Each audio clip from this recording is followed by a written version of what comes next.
Pria Taidan sedang memancing lagi. Karena istrinya mengatakan dia ingin makan ikan, dia mengambil alat pancing buatannya dan pergi ke sungai kecil ini untuk memancing.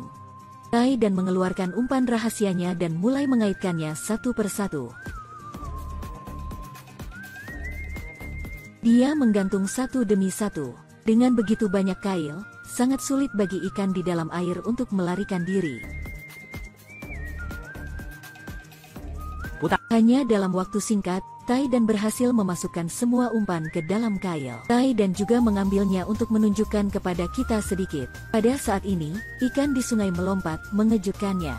Dia mengambil kail umpannya dan mulai berjalan menuju sungai. Taidan memanfaatkan kesempatan itu dengan cepat melemparkan umpan ke tempat ikan melompat keluar. Kemudian, dia mengambil alat pancingnya dengan rantai besinya, mengocoknya 2 kali, dan dengan cepat melemparkannya ke dalam air. Dia mengguncang rantai sedikit, lalu mengeluarkan tabung bambu yang tergantung di ikat pinggangnya dan menancapkannya di tanah. Dia menepuk keras dan menggantung ujung rantai di tabung bambu.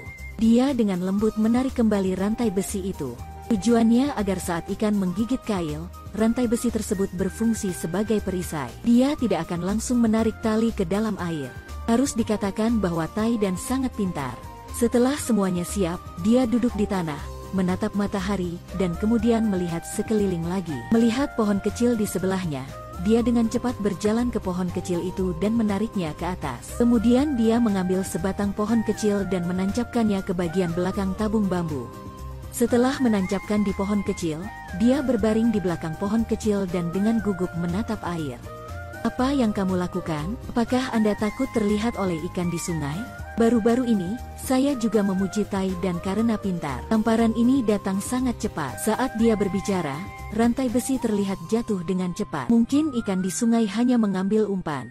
Rantai besi ditarik ke bawah oleh ikan besar, dan tabung bambu akan ditarik ke bawah. Taidan perlahan berjalan ke tabung bambu, lalu menggunakan seluruh kekuatannya untuk meraih rantai itu. Kerja yang baik, ikan ini sangat besar, hampir menyeretnya ke dalam air. Tidak heran dia menggunakan rantai besi untuk memancing. Jika itu adalah pancing biasa, itu pasti sudah putus sejak lama. Situasi ini mungkin tidak lama sebelum dia bisa menarik ikan ke atas.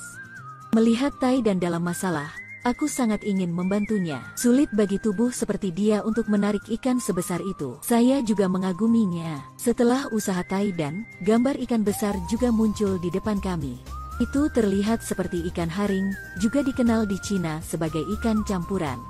Harus dikatakan bahwa ikan ini cukup besar, diperkirakan beratnya 40 hingga 50 kg. Dia sangat senang melihat ikan sebesar itu. Istrinya akan sangat senang ketika melihat ikan ini. Semakin dia berpikir, semakin bahagia perasaannya, dan semakin banyak kekuatan yang dia gunakan untuk menarik. Semua upaya akan dihargai. Ikan besar berhasil ditarik oleh Pak Taidan.